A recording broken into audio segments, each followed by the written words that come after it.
നമ്മുടെ കൺമുന്നിൽ വെച്ചുകൊണ്ട് ഒരു ആക്സിഡൻറ്റ് സംഭവിക്കുകയും ഒരാളുടെ വിരലോ കൈയിൻ്റെ ഭാഗമോ അറ്റുപോയി കഴിഞ്ഞാൽ അതെങ്ങനെ വീണ്ടെടുക്കാം? ഇതിനെക്കുറിച്ച് ആലോചിച്ചിട്ടുണ്ടോ?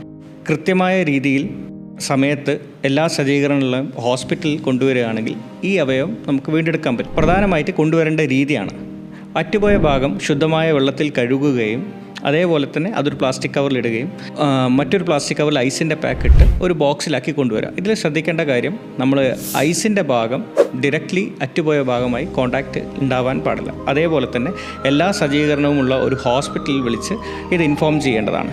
അതിൻ്റെ പ്രാധാന്യം എന്താണെന്ന് ചോദിച്ചാൽ അനസ്തീഷ്യ ടീമിനെ ഇൻഫോം ചെയ്യുകയും മൈക്രോസ്കോപ്പുകൾ റെഡിയാക്കി വെക്കുകയും ചെയ്യാൻ വേണ്ടി ഇത് സഹായിക്കുന്നതാണ്. അടുത്തത്, നമ്മൾ അറ്റുപോയ ഭാഗം എത്ര സമയത്തിനുള്ളിൽ കൊണ്ടുവരണം എന്നുള്ളതാണ് അടുത്ത പ്രധാനപ്പെട്ട കാര്യം.